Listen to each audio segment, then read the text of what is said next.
Bringing a fresh new perspective on the challenges and issues that face our criminal justice system and their impact on all New Yorkers. This is Justice Matters with your host, President of the New York State Supreme Court Officers Association, Patrick Cullen. Good afternoon to all our listeners here on AM 970, The Answer. My name is Patrick Cullen, and I am the president of the New York State Supreme Court Officers Association, representing the best court officers in the nation. It's a pleasure to welcome you back to Justice Matters, a show that highlights the very important role our court officers play in maintaining safety and security in our state Supreme Courts throughout New York City and the 9th Judicial District. Before we get to our guest today, I'd just like to touch on an issue that arose this past week. The story was published regarding the courtyard at the Bronx Hall of Justice. Those unfamiliar with the Bronx Hall of Justice is a 10-year-old court facility on 161st Street, housing criminal court and criminal Supreme Court for Bronx County. The project was obviously, in true New York City fashion, over budget and over time. It continues to have problems. It was built actually on top of a creek, and so it's encountered problems. Parking garage is bowed, and there are somewhat structural problems. It's made of glass. There continue to be engineering problems consistently, temperature problems. The architect created a plaza, a courtyard, in the middle of the facility. And whatever the meaning behind having the plaza was, it is a security nightmare. Now, the city, DCAS, Department of Citywide Administration Services, who facilitate the upkeep of these facilities, these courthouses, is claiming that it's ready to open this courtyard. As tenants, the Office of Court Administration says, no, we're not prepared. We don't have enough staff, which, as a result of our months-long campaign for safer courts, we're finally on the same page as the Office of Court Administration, saying, you're right, we don't have enough officers to maintain a safe condition. There are many blind spots.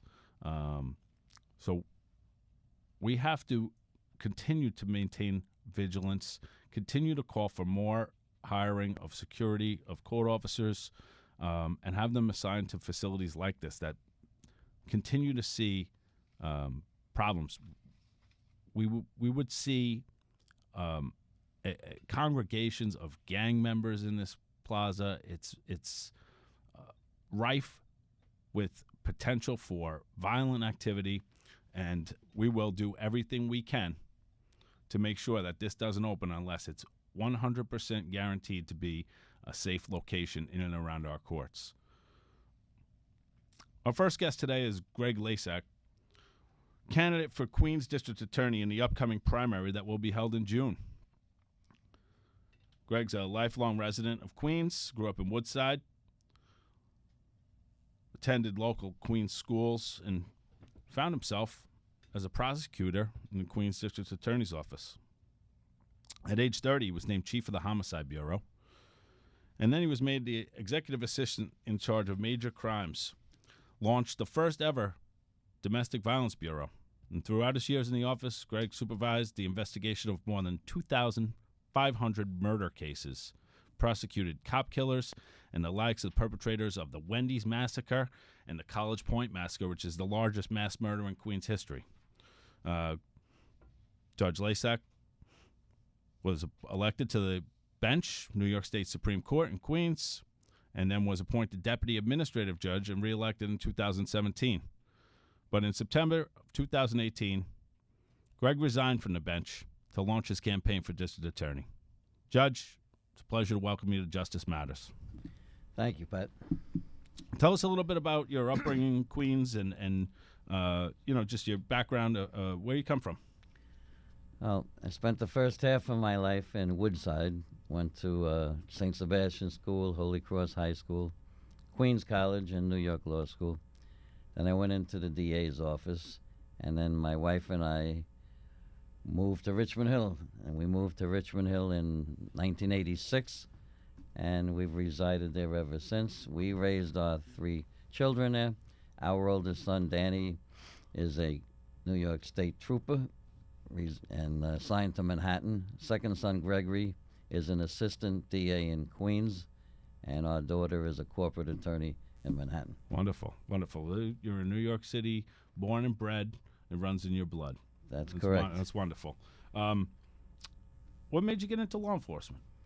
Well, growing up in Woodside, a lot of my friends' fathers were police officers and other law enforcement officers, and there was a tendency in Woodside to either become a law enforcement officer or a bank robber.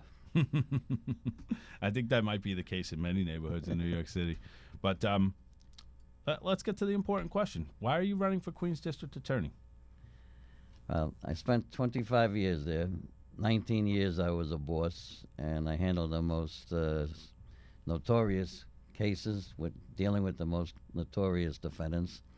And same thing on the bench. I ran the homicide part, ran the grand jury, and I feel I want to give back. I feel I'm obviously the most experienced person in this race, and that office is large. There's about 350 lawyers there, and they handle 50,000 cases a year. I don't see how someone can go into that office never having stepped foot in a courtroom. I couldn't agree with you more, and I think, the folks that I represent and the people that we work with in the court system, and you're well aware of it with all your experience on the bench and as a prosecutor. You've been in and around courthouses for decades. The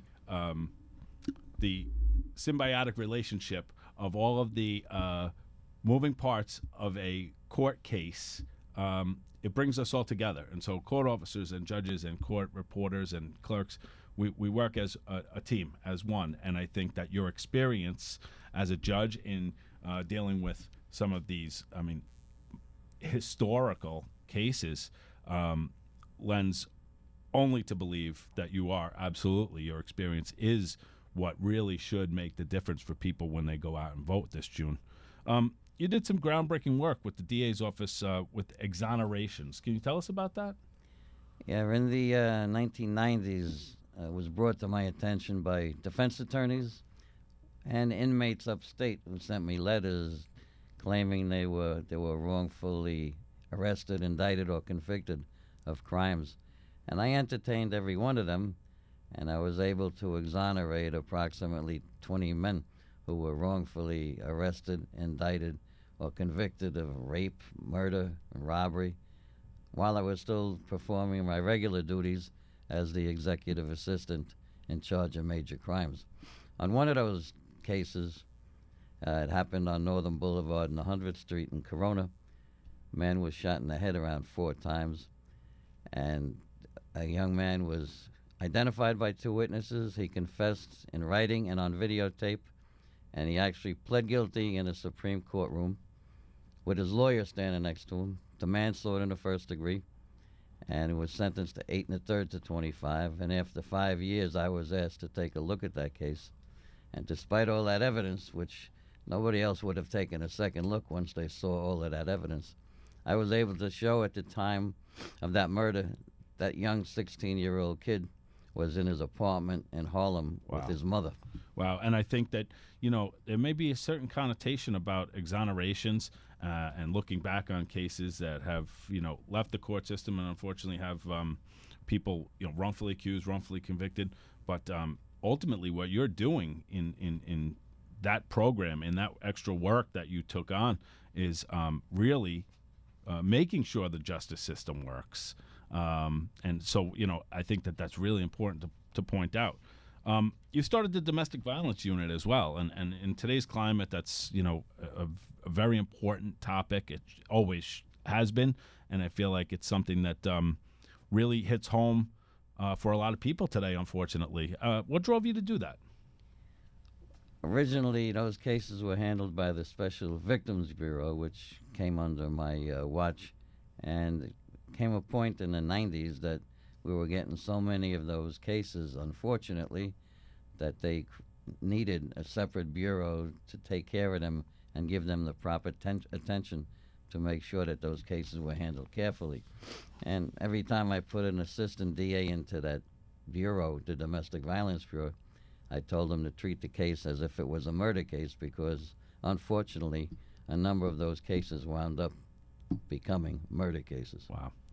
It's really apparent to me through hearing about these programs that you started and initiated that you're a crime fighter with an eye towards speciality, and also making sure that the justice system works.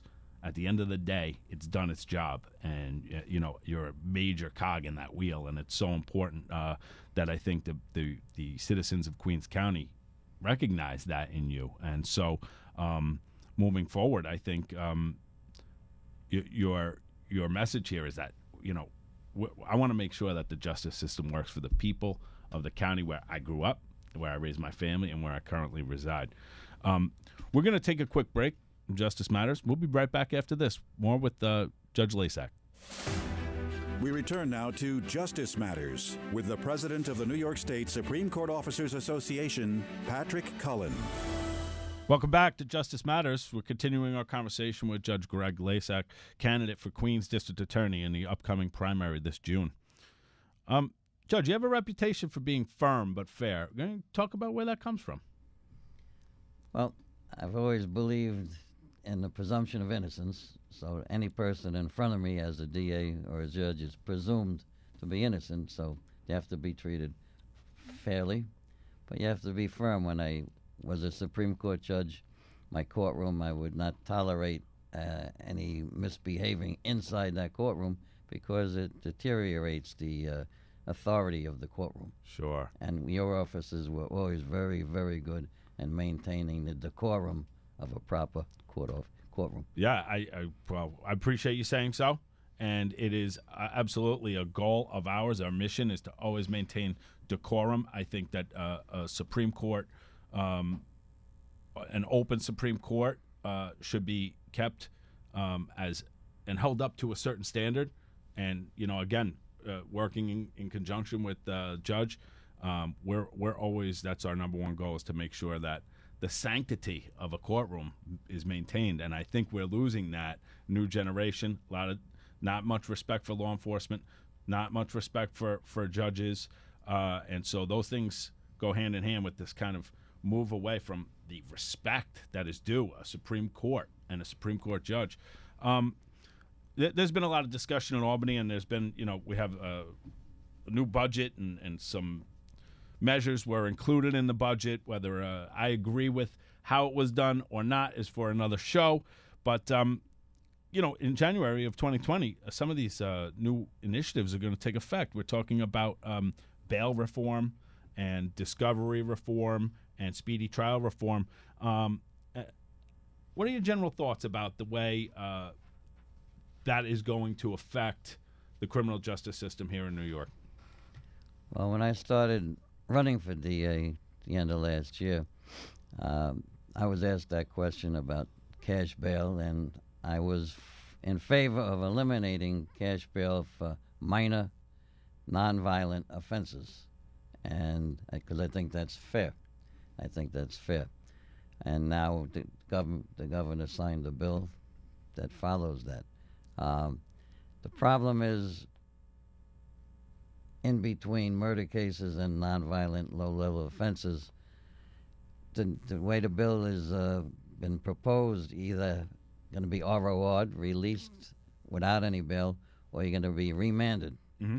There's no middle ground, and I think that middle ground is the area that they have to come to a decision how they want it, because you have to have an incentive for the people to come back to court. You have to make sure they're going to come back to court.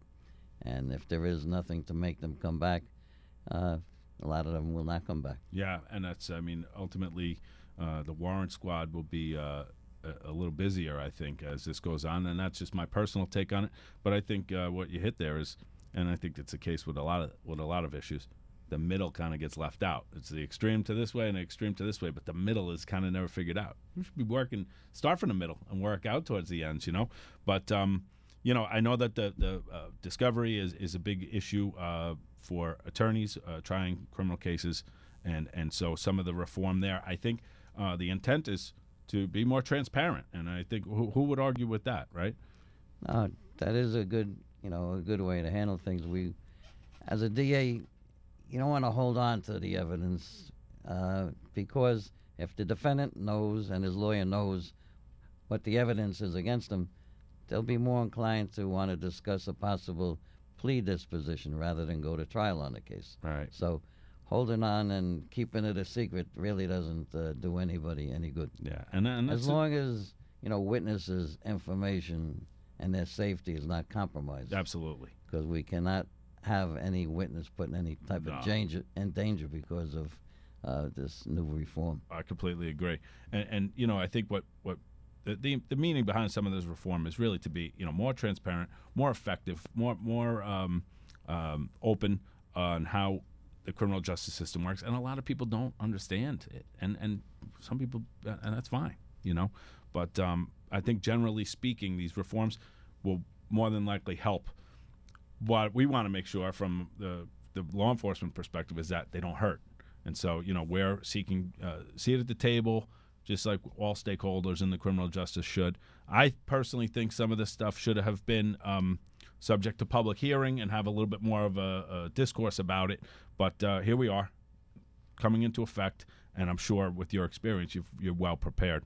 I want to ask you a little bit about a diversion programs, alternatives to incarceration, because that is certainly something that's a very prominent topic these days. And just talk about what a diversion program is and how it benefits the community. Diversion could be before you put the case through the system or after it. Diversion means you divert the case away from the criminal justice system, especially with young people. Because once you tag a young person with a criminal record, that really affects the rest of their life. They're prevented from getting into a good school or getting a good job. So diversion programs we started these way back in the 70s with the Second Chance program in the DA's office, where, person arrested for a minor nonviolent offense, we'd have them clean up graffiti or go into the parks and help maintain the parks for a certain amount of hours. Right. Instead of putting them through the system. Right. And I think that really, giving people, especially young people, and we've seen it with the raise the age legislation that's currently in effect, giving people a second chance really it helps the community, I believe. Now there are people it doesn't help, and what we don't want to see, and I think just generally speaking as New Yorkers, we don't want to see the creation of more crime victims. But we're open to helping people out, giving them a leg up. It's tough. It's tough being in New York, and so I think these programs do help people. I also think that some people may take advantage of them, and I'm not sure you would agree or not. But either way, people deserve a second chance. Yes, they do. Yep. Sometimes somebody will take advantage of it, but if we save one kid, yep, that's a victory. I would tend to agree. Every kid we save is a victory. You're right, Judge, and you never know. They might be sitting in the bench that you formerly sat in one day, and that's kind of the hope, isn't it? That is. To help out people who need just a hand. Sometimes it just takes a hand to help somebody, and I think that again, your experience is so vital and so vibrant in this race, and it speaks to really what your view of what Queens should look like after this primary is.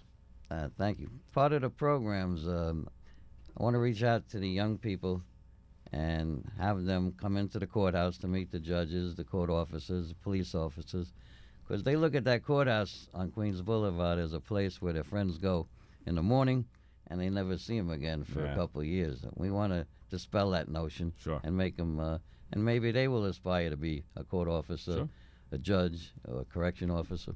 Yeah, I think it's that's really important in this. We're in the 21st century now, and things have changed from the 70s and the 80s, and crime is down. And so, a new way of doing things is always welcome, and I think if it helps, like you said, if it helps one person, it's been worth it. What's the actual date of the primary, Judge? June 25th. June 25th. And how can our members get involved, and how can residents of Queens County get involved?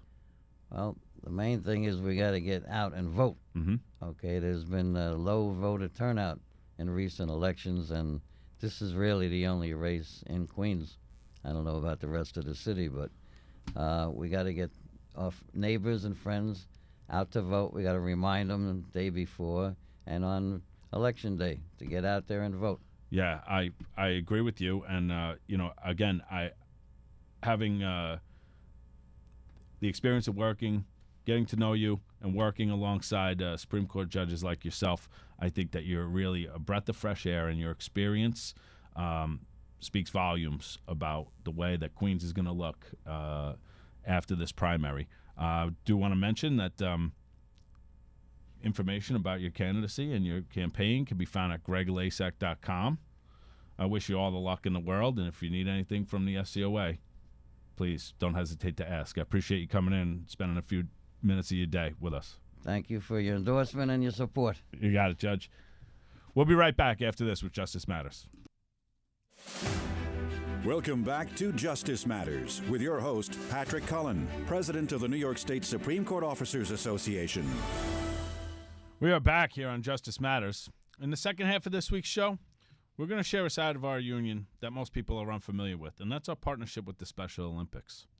I'm joined here by SCOA Vice President Patrick O'Malley, and here to talk with us about the Special Olympics is our special guest, Director of Development, Caitlin Brennan. Welcome, Caitlin. Thank you, Pat. All right. Welcome to the show, and let's start with sharing with our listeners, what is the Special Olympics all about? Sure. So Special Olympics is an international organization dedicated to helping people with intellectual disabilities through the power of sports. So Special Olympics International is our umbrella organization, and then we're broken down by country and then by state. So Special Olympics New York, we are our own entity. We serve about 67,000 people with intellectual disabilities, and they're known as our Special Olympics New York athletes. Out of those 67,000 athletes, 41,000 of them actually reside here in New York City. Wow. Yeah, which is pretty phenomenal. Wow, that's great. And so the mission is really to empower through sports, which, I think is fair to say that, so many people and so many schools do that, and it's so important, and that empowerment is wonderful to watch. And I'm sure we'll get into how rewarding it is, and how it's also been rewarding to us as well. Pat, how did you get involved with the Special Olympics? I've been donating some time, probably well over 20 years. Wow. Whether it be giving rides, handing out medals, just generally volunteering. But when you have a child, you have visions of Little League, junior prom, senior prom. When that child is born with some disabilities, you have to change the course. Nobody's ringing the bell to toss around a football or ride bikes or go to the mall. So you need some socializing, and that's what the Special Olympics does. It gives kids a chance to be kids, and they follow through into adulthood. That's tremendous. I mean, I'm so honored to work with you, knowing the work that you do as a friend and as a partner professionally. It's wonderful to watch the reward you get from it. How did you become involved, Caitlin? So I went to school at Niagara University, and while I was at Niagara, I actually became a Special Olympics coach. So when I moved down to the city after I graduated, I did sales for a little bit, and then I kind of wanted to take my skill set and put it towards my passion. So luckily, Special Olympics New York was hiring, and I was like, I'm going to do whatever it takes to get this job. And I was hired as an associate director, and now I'm the director of development. Wow, that's great. And not many people get to kind of, especially in New York City, I know, find a job. I feel pretty lucky. Find that job that like really inspires them. I feel like we're so kind of all the time head down. Nobody's happy going to work. You're such a vibrant personality for this type of work, and so I think what you get is if you're happy and you're bringing that energy, man, that's got to translate to the athletes and the volunteers and everybody else. That's wonderful. Let me ask you a question about does the Special Olympics ever charge athletes or their families to participate in events? I mean, I guess Little League costs a couple $100, and Right. swim team and drama club, that costs money and out of parents' pockets. How does it work for the Special Olympics? Yeah, so we actually never charge our athletes or their caregivers at all. So one of a common misconception is, when is the Olympics? Special Olympics, we are happening all year round, every other day in our schools, and every other weekend we have a competition. So we offer 22 different Olympic-style sports. And if you can imagine, with 67,000 athletes, that adds up. But that's why we do different fundraisers and partner with our local law enforcement officers to raise the funds so we can continue to grow and provide all the sports training and competition to our athletes. Yeah, Pat, we've had conversations many times about the Special Olympics. He tells a story about watching the weightlifters. Oh my gosh, and yeah. it's like, It's what we can't do, these guys are doing and these girls are doing. And so, if you want to talk about some of the achievements you've seen, Pat. I can't imagine the weights that are lifted at some of these competitions, and the swimming is phenomenal too. It's just, they can compete anywhere. Yeah. And the bowling, I was just at a Special Olympics bowling tournament. I was given the privilege of handing out medals. You've seen games 220, 230. That's unbelievable. Yeah. Unbelievable. Yeah. No, it's Yeah, I don't know about you guys, but I remarkable. can't bowl that No, either. No, not without bumpers. Yeah, exactly. It's remarkable. You mentioned just a minute ago about relying on the law enforcement community, and I want to really touch on how we got involved with it, and many other law enforcement groups, whether it be the agencies or unions or what have you. How does the law enforcement community play a part in raising funds and participating? Sure. So we are lucky enough that our local law enforcement officers are our largest partner internationally.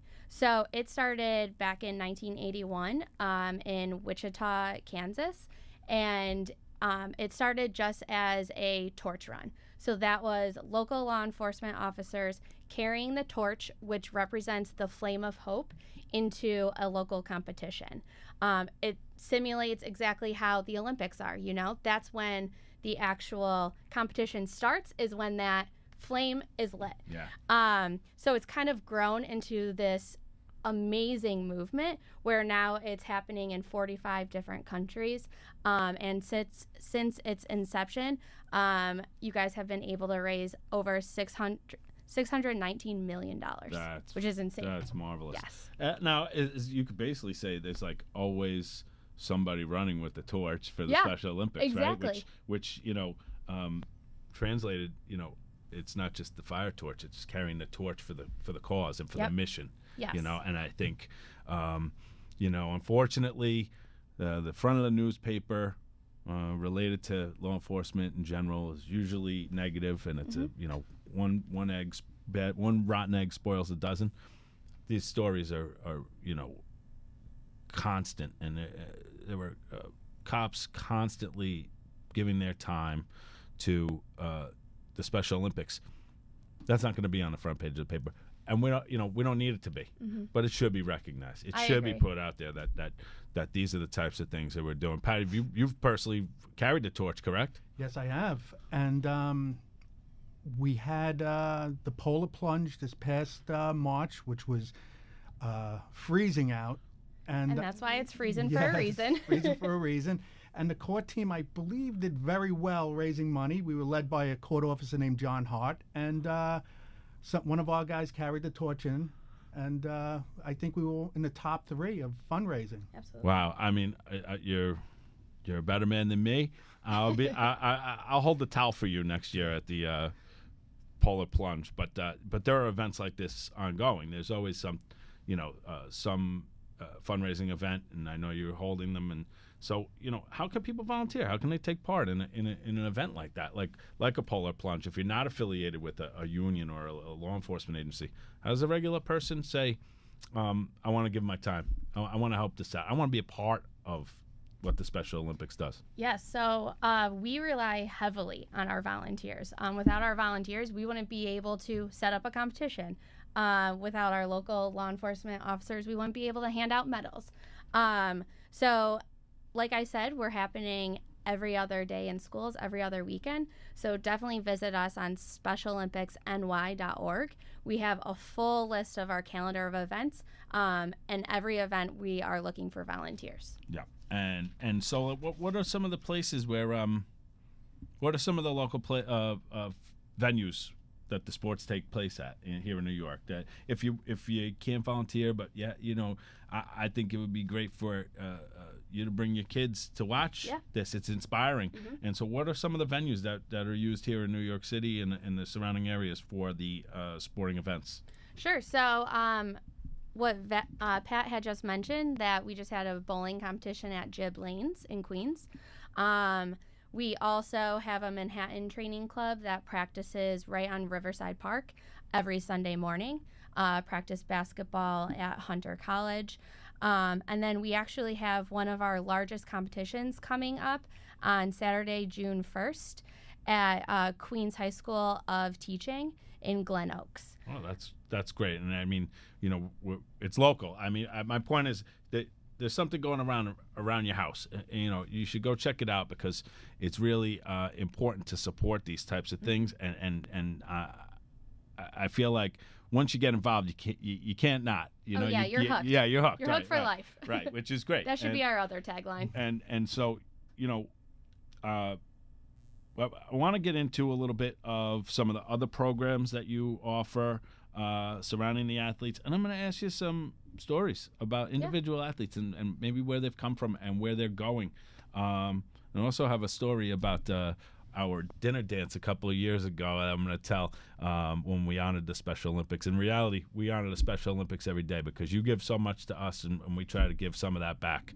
So we're going to return after this quick break, and we're going to talk more with Caitlin Brennan about Special Olympics. This is Justice Matters with Patrick Cullen, president of the New York State Supreme Court Officers Association. Welcome back to Justice Matters. We're going to continue our conversation with Caitlin Brennan, Director of Development from Special Olympics New York. We have some upcoming events, the Torch Run, which we mentioned earlier, and I really think that those are great, and it really gives you the flavor of what the Olympic part of Special Olympics, right? Like the torch being lit and kind of signifying the kickoff of the games. What are our upcoming torch runs? So we have our Westchester Torch Run on May 2nd. That is with 300 officers, and it's 42 miles long. So officers run as a group, and they do a leg of the run, and then they pass the torch to another officer, and he or she does another leg of the run. That's the Westchester one. I know we've become involved with the Westchester version of the Torch Run as well because of our representation of all of our officers up in the 9th Judicial District, and they're so excited for May 2nd. I know that. What about the New York City Torch Runs? Sure. So we have two. We have one in Queens, and that's Saturday, June 1st. That is the one that is going to be running into our Metro competition at Queens High School of Teaching. So that is, we've had a really large presence with cadets as well. So we've had over 500 runners running that. And it's a quick 1.5 miles. Right. So it's not strenuous at all. It's a nice, easy jog. And you run into our largest competition. Right. So that actually gives you the whole opportunity to be part of the competition. And our athletes make a row for our officers to run through. That's awesome. It's really and awesome. Is there one in Brooklyn too? Yeah, so that will be the next weekend, Saturday, June 8th. That's going to be a 5K right on the boardwalk, and it starts at 8 a.m. That's great. And so if you're interested in some of this, where can we look up information about this, times and volunteers and things like that? Sure, so it's events.nyso.org/NYCLETR. For Law Enforcement Torch Run. Great, and we'll repeat that before we finish up here today. Yeah, and sorry. No, go ahead. And a $25 donation. All of our runners will receive their official 2019 Law Enforcement Torch Run shirt. Excellent. And you have the opportunity to have your family members, your colleagues, sponsor you as well. Great. I want to get into this because we honored the Special Olympics at our annual awards dinner a couple of years ago, and we wanted athletes to join us. You're tremendous at what you do, Caitlin, but we wanted the athletes there, and they're the face of our organization. Yeah, I get it. And you know what? That's interesting you say that, because they were the face of our organization that night too, and I couldn't have been more proud. Those guys and girls, every one of them got up and said, first of all, I was so impressed. They all got up and said thank you and how much it meant to them to be honored there that night. But, man, if those kids didn't dance more than everybody at that dinner, they were walking up to everybody, you're coming to dance with me? And, I mean, they got the party started. And, I mean, if you weren't already inspired, you were ready to go. Like, I'm following these guys wherever they go. They were, having the time of their life, and I'm sure they do when they're competing as well. So I wanted to kind of get a sense of maybe a story or two you have about the impact that participating in Special Olympics has had on particular athletes. Sure. So kind of to your point, if you think about sports, like what is it to us? Like, I come from an athletic background. You're working towards a goal, right? You're working hard, you're training, you're working to get to that next level. Our athletes are the same exact way. So maybe when they first start off with our program, you can be 8 years old and you never age out, which is incredible. Yeah. We have 88-year-olds that are still bowling. That's great. And so they're continuously working. It's building their confidence. Luckily, with our relationship with our local law enforcement officers, it's maybe our athletes had never come in contact with a law enforcement officer in a positive way. They do come from homes that they're living in poverty. You never know what they've experienced. And with our local law enforcement officers being that commanding power to give the medals and reward our athletes are no longer afraid. They're able to walk up to anyone in uniform and feel safe. And I think you guys have given that to our athletes. That's so great to hear. Yeah. I think that we're seeing a lot more of that. And whatever your feelings about community policing and these types of things, the bottom line remains this. In order to be respected, you have to give respect. Yep. And I think that your story about that resonates, and it should resonate with every community, every group, every charitable endeavor. If law enforcement wants to be respected, they've got to give some respect as well. And I believe that we do across the board. I do too. But to hear it from you and to hear it from so many other places, we are really, building a reputation that we are to be trusted. Yeah. That we're not here to hurt you. Again, like I said, we're not the one guy on the front page of the news. We're good-hearted people, hardworking, middle-class people who are just trying to make a difference in their community while taking care of their families. Yeah, and I think that that's important. I have another story too. Yeah, go right ahead. So we have all of our competitions.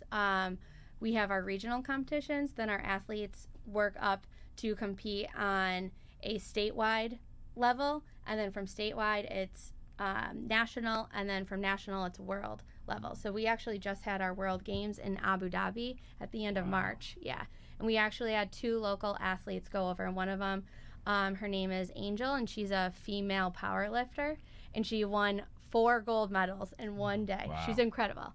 But this was a couple years ago at our state games up in Rochester, and it was this little girl's first time competing. So she was really nervous. She was running track and field, and she came in 4th place. So in 4th place, you receive a ribbon. You don't receive a medal. Right. So she was crying, and her mother came up to our CEO and was like, "Thank you so much." My CEO was like, "For what, making your daughter cry? Like, I don't get it." Yeah. And she was like, "No, this is the first time that she's ever lost. She's felt kind of defeated. Everyone has tried to given her a gold star, get her through school, and she now knows what it feels like to lose, and she doesn't want to ever feel that again. So I guarantee she's going to work her butt off to try and get a medal next time." And sure enough, the next year she came back, competed, and actually won gold that year. Wow. And with 40 40 some odd thousand participants here. Yep. And there's probably tens of thousands of stories just like that. Absolutely. And look, I mean, anybody who thinks otherwise is crazy, but in order to succeed, you have to fail first, right? You do. Yeah, Yep. And so those are the stories that, It makes the anybody victory who- taste sweeter. oh, for sure. And anybody competing at anything, at any level, even adults, Yes. that's a lesson well learned. And I think that there are a lot of lessons to learn by participating with the Special Olympics. I wanted to just talk about a program you guys have called Sponsor an Athlete. Can you let us know what it's about Yeah. and how you can get involved? Yeah, absolutely. So it costs approximately $400 per athlete per sport for Special Olympics to be able to fund that. So you can imagine with the 41,000 here in New York City and competing all year round, that adds up. Yep. So if anyone is interested in sponsoring an athlete, we do different fundraisers. You can do it individually. And then you actually get to see where your money goes. That funding, that gives our athletes their uniforms, their sports equipment, their training facilities, medals, transportation to the state games, and all of that. Right. And what does something like that cost? So it's just approximately $400. $400 Per per athlete. athlete per sport. Yep. That's it really is not much to really make a difference and fulfill some dreams Yeah. and really help yourself out too. You got to agree. feel good. I challenge everybody listening, get involved, sponsor an athlete with the Special Olympics New York. What do you find most rewarding about what you do? Because you give a lot. What do you take away from it? What do you get from it? The relationships with our athletes. Yeah. A lot of our athletes have actually become my friends, and I hang out with them after school. And, working with them, I'm allowed to bring some of our athletes out on presentations because, like you said, they're the face of our organization. Yep. They can tell the story way better than I could ever. And it's really remarkable to see them grow from like being shy to, I don't even think I have to be in the room anymore for them to be like, oh, hi, I'm Zach Elder, and this is my medal. That's great. That's unbelievable. And I feel so, just a connection with you guys and having participated in some of your events and you participating in some of ours. And we hope to continue that relationship long term. I want to remind everybody, events.nysO.org/NYCLETR for the torch run and NYSO.org for all other general information, right? Yep. You do remarkable work, Caitlin. It's inspiring, and I can't thank you enough for spending a few minutes of your day to let our listeners and our members know we're always going to have you back. And I can't wait to come out and torch runs and see you guys. So thanks so much for what you do. Thank you for allowing us to give back to athletes because it's partners like the New York State Supreme Court Officers Association that we're able to do that. So thank you, Pat, and thank you, Pat. Thanks, Pat, for joining us too, and your stories are tremendous. Keep up the good work, my friend. Next week, we're going to be joined by a roundtable of labor leaders throughout New York to talk about some of the challenges that unions are facing. I've referenced it on past shows. There's an anti-union sentiment out there, and we want to make sure that we are attacking it together. We're going to focus on that next week. And then in the coming weeks, I have to tell you that our recent shows have gotten a lot of really positive feedback. We want to hear from you. Let us know, nysscoa.org. Contact me. Let me know what you want to hear about. We're going to continue to do this show. It's a show for you and about you. So get in contact, let me know, and we'll see you next week at noon on Justice Matters.